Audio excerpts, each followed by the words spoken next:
Welcome to 33 Senses, where we bring people together to share their talents to encourage you to keep creating. The possibilities are endless.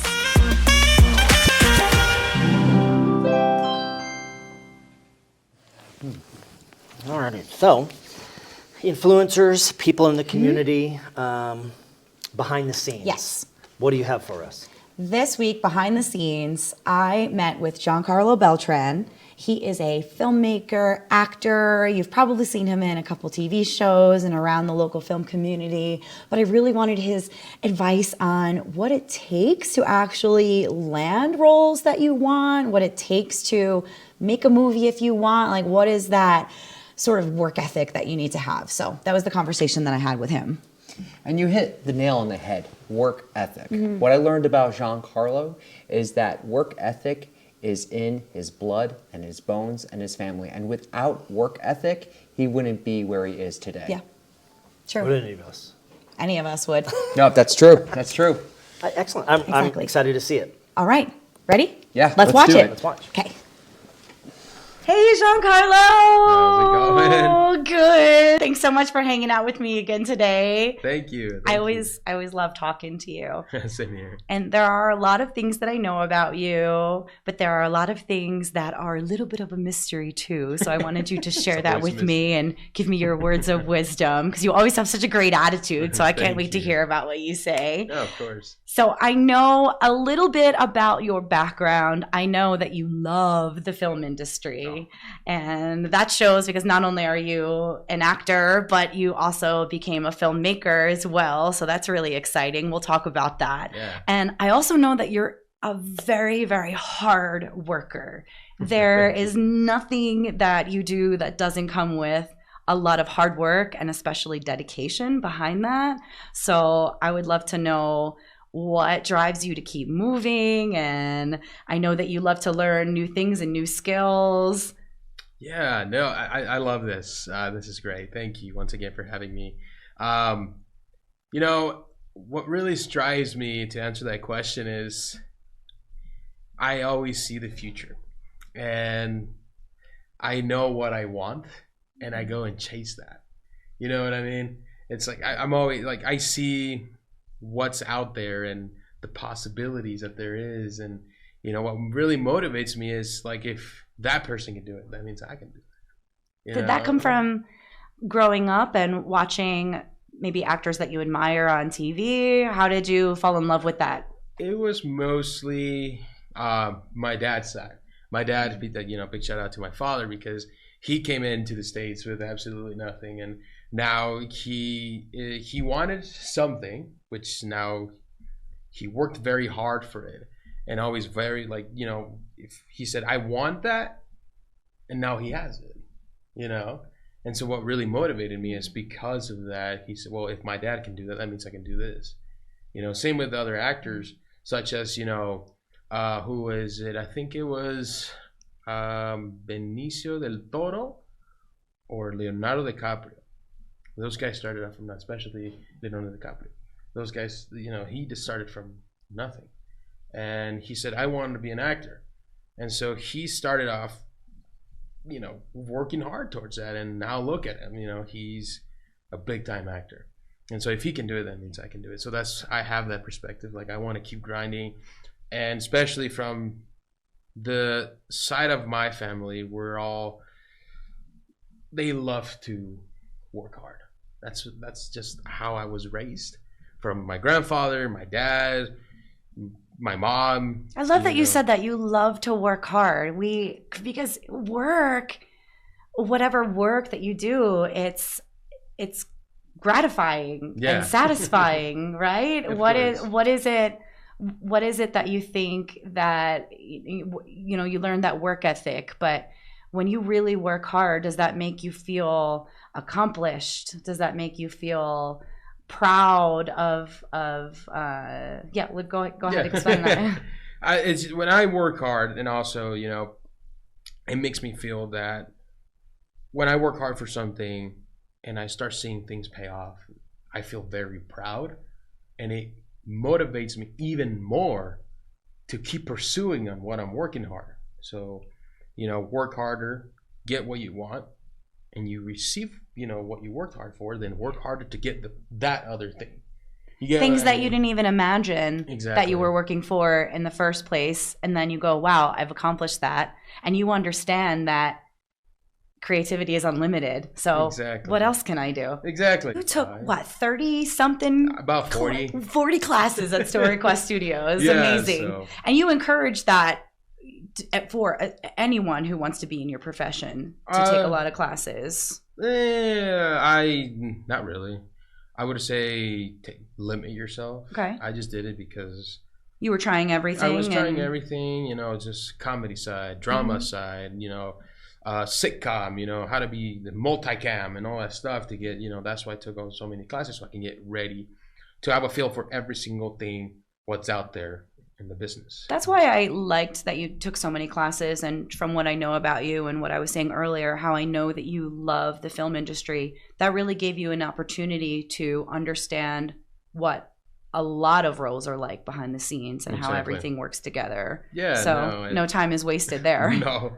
And so I'm grateful for, you know, the 40 classes I've done. I met some great people, some great casting directors in these classes, and some great talent managers and stuff like that. Shout out to Brad Lamack, who's also he's a talent manager in LA and also a professor at the Emerson College in Los Angeles. I think it is Emerson, or is it in Boston? I'm not too sure. Anyhow, but shout out to Brad Lamack because he's my great mentor. Anyhow, going back to that, so did a bunch of classes. Well, that was in November of 2018, and. Is this while you were a senior? Yeah. Okay. Was it? Time flies. Yeah. Yes. So this was all a senior. That's when I met, you know, the acting coaches at StoryQuest Studios and all that stuff. Then I met my talent agent, who's Carissa Mitchell. Shout out to her as well. Hi, Carissa. Carissa Mitchell and Mitchell and Associates Talent. Such a great team, you know, awesome. That's where I met her. And she saw me, she saw I spoke Spanish, she liked my look, I guess, and all that stuff. But I didn't sign with her after I came back from California from a family vacation for Christmas. So in January. So Okay. I consider my time as an actor from January 14th of 2019. Is that how you market from as soon as you met your As soon as talent I manager? signed that As soon as you signed contract, that. the contract with my talent agent, with Carissa Mitchell. That you felt officially like you were an actor, and you Exactly. and you became. Is that when you became a SAG actor? No, How does that work? So the cool and funny story is, as soon as I signed my contract with my talent agent, I started auditioning. Boom, boom, boom.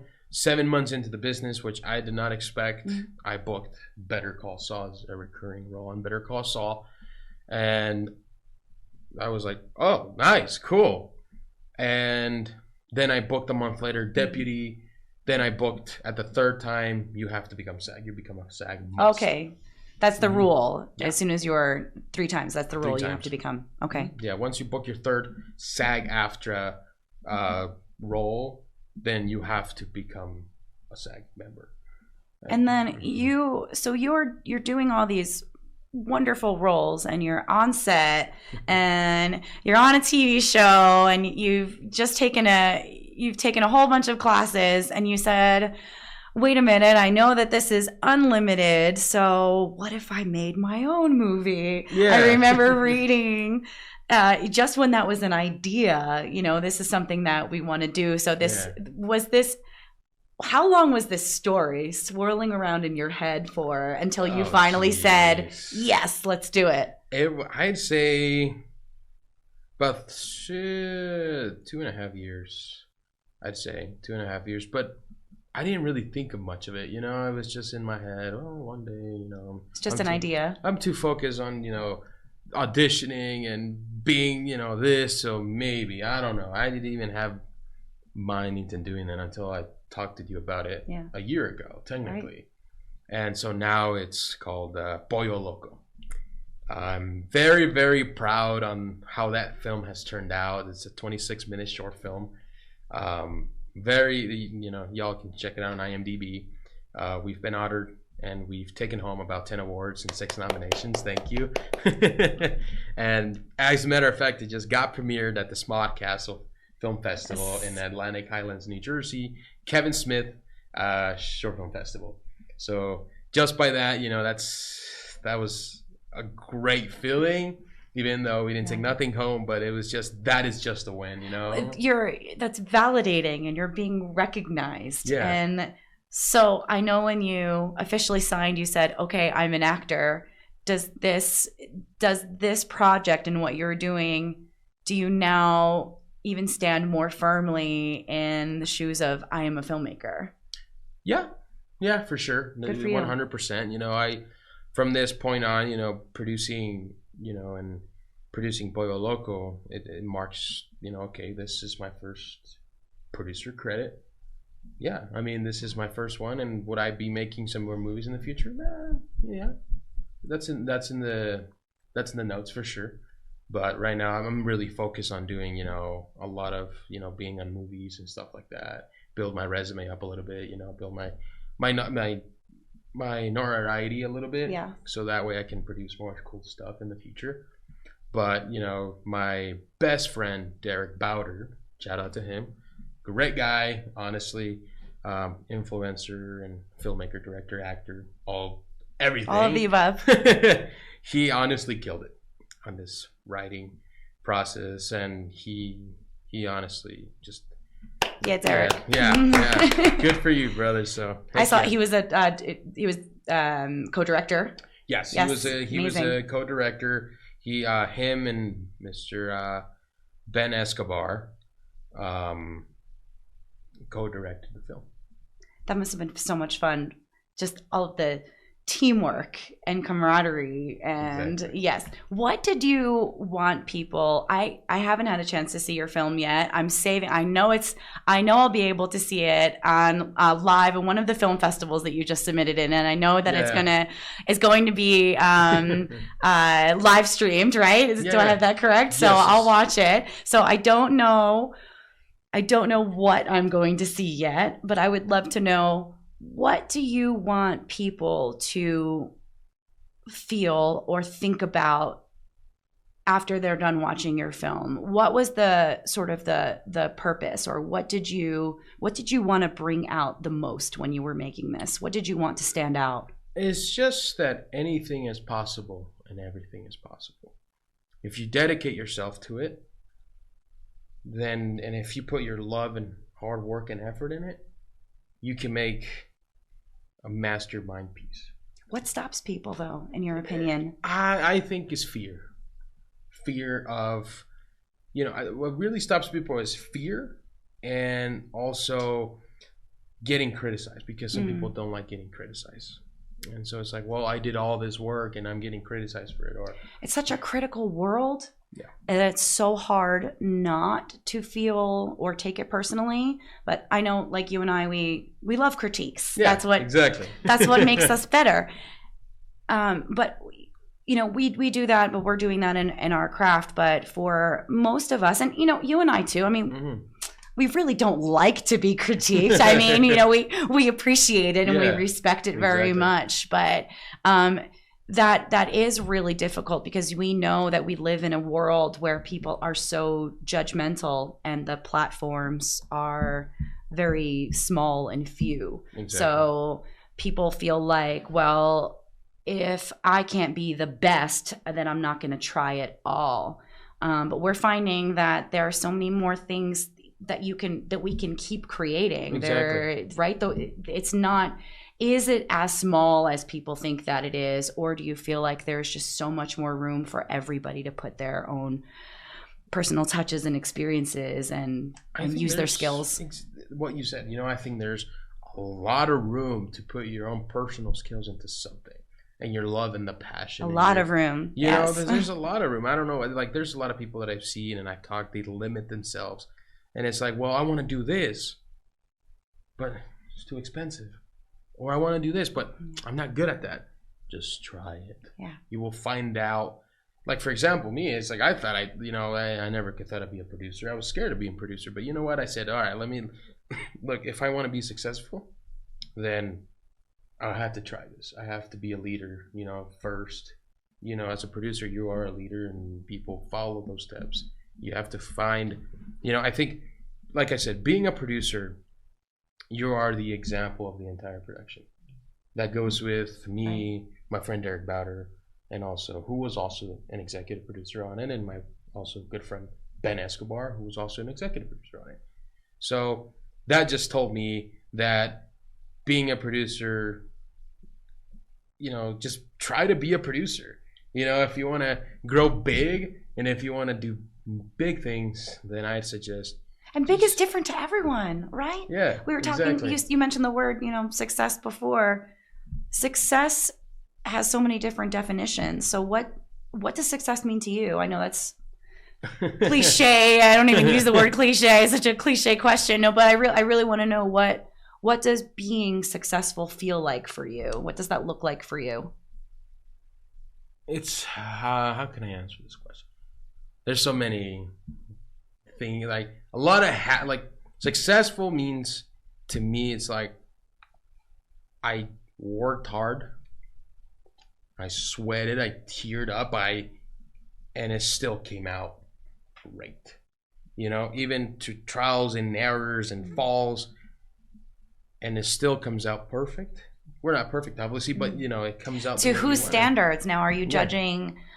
Is that to your own standards? When you put out work that you've done, you can say that this is what I wanted it to be. Do you feel like you're more successful that way when it's something that you are behind, rather than somebody saying you should do this and I want you to do it well, and all right, I got the job done? Is that successful, or is you put your heart and your soul into it and made it happen?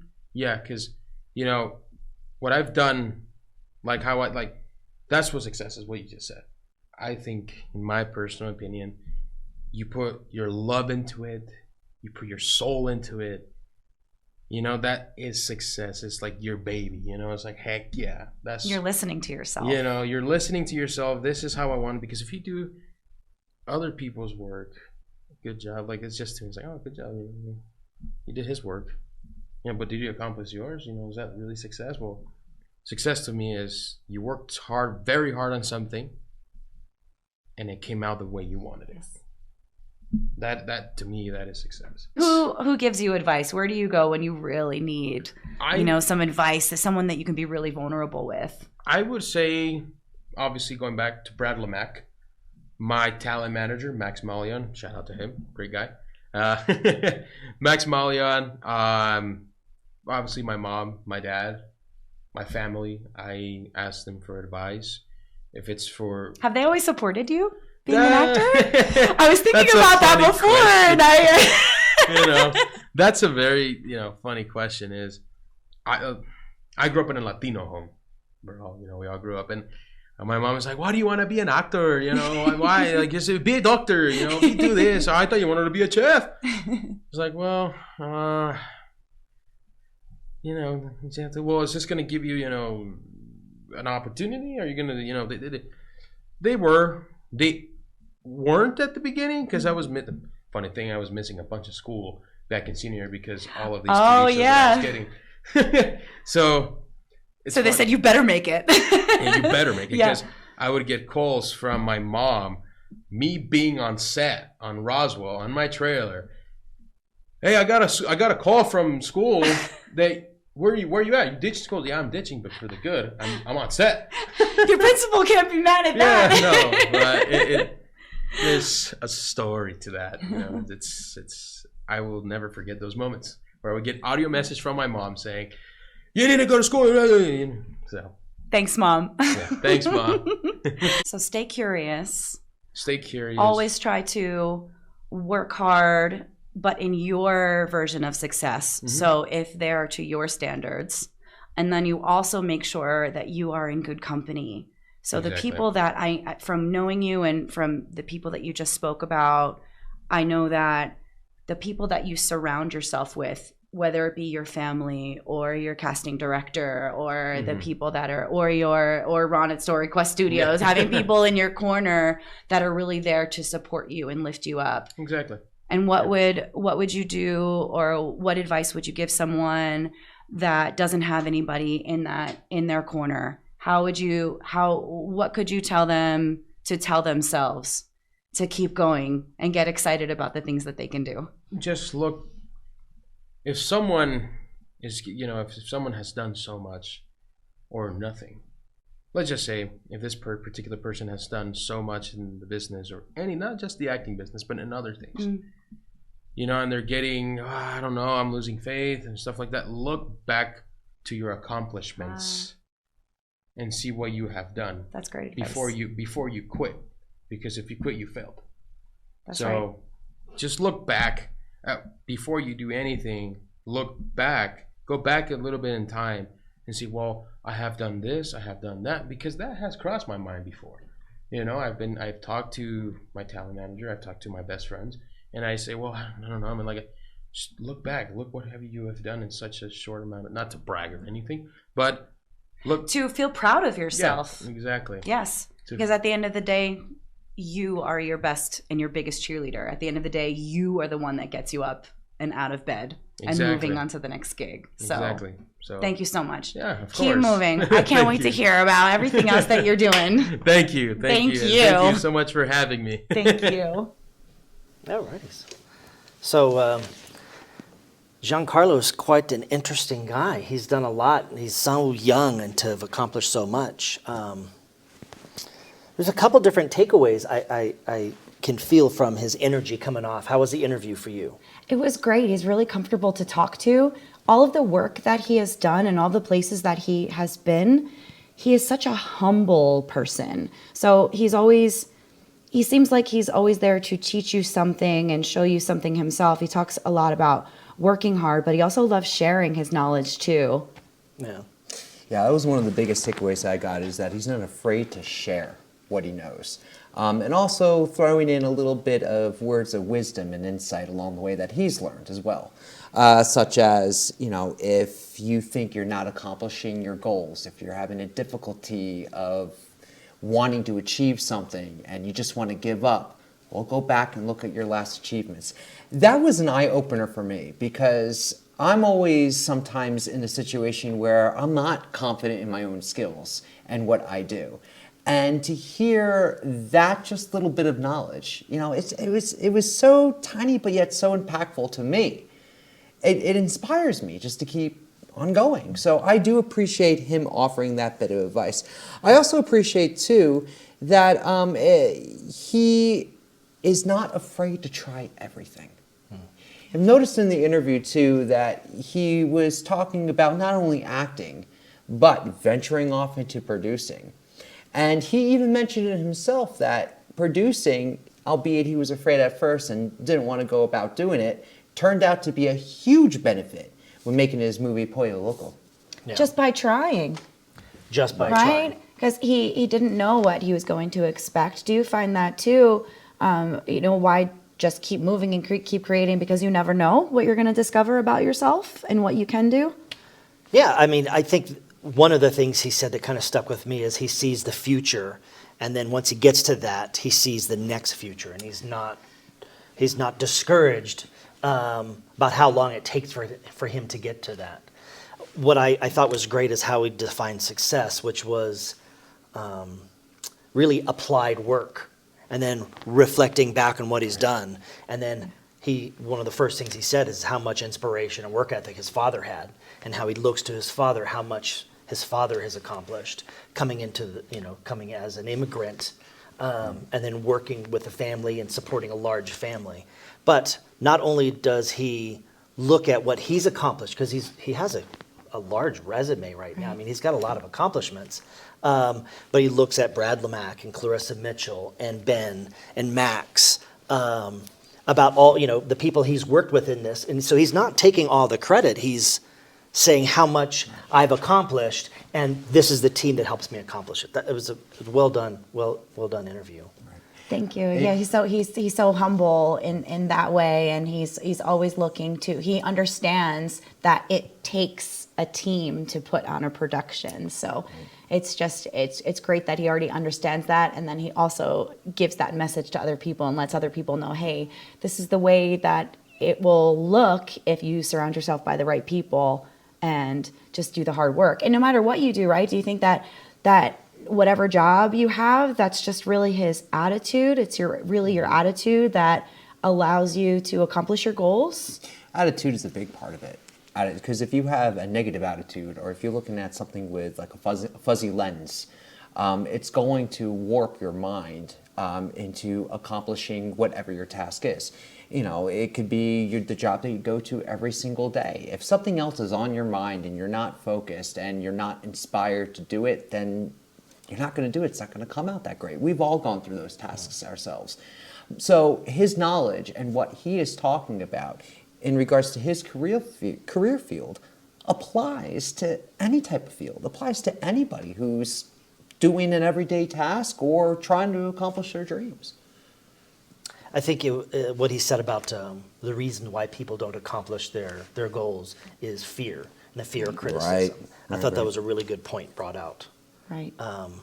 Yeah, I mean, self-limiting ourselves, what else is there other than, barriers that we see and try to overcome? So I thought it was real well. Excellent. Well done. And he overcame his barriers definitely with producing. I mean, look, nominated for 6 awards and won 10 awards for Pollo Loco as under being a first-time producer.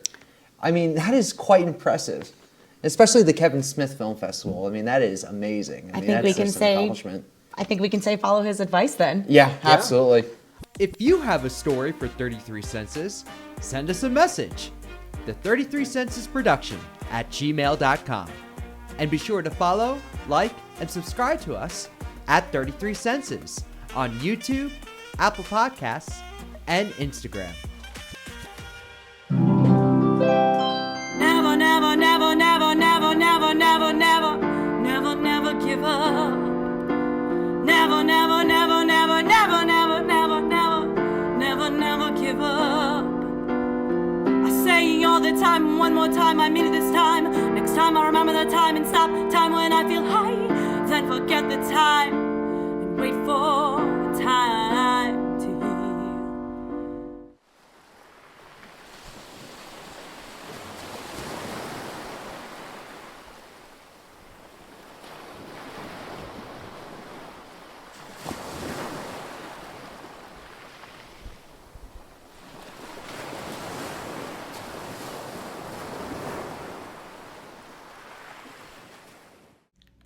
40 years ago, in this same location, Francisco and Socorro Arredondo dreamed of their family business thriving and growing like it is today. Chili Connection is your neighborhood market, located on the corner of Mountain and Broadway, and open all year, now taking custom orders for the holidays. Stop by for free smells, local produce, and family. I'm Magnolia Zuniga. I'm a clinical Ayurvedic specialist practicing in Albuquerque, New Mexico. Ayurveda is a system of traditional medicine and practices to prevent and treat illness by maintaining balance in the body, mind, and consciousness. I work with clients in person and online to create individualized health plans that blend dietary and lifestyle protocols, Ayurvedic therapies, prescribed yoga, and breathing practices to encourage holistic health and well-being. I also formulate organic, botanical, and pharmaceutical-grade herbal remedies. I create a safe environment for clients to grow and empower themselves to implement and maintain healthy and satisfying lifestyles. Call today to set up your first appointment.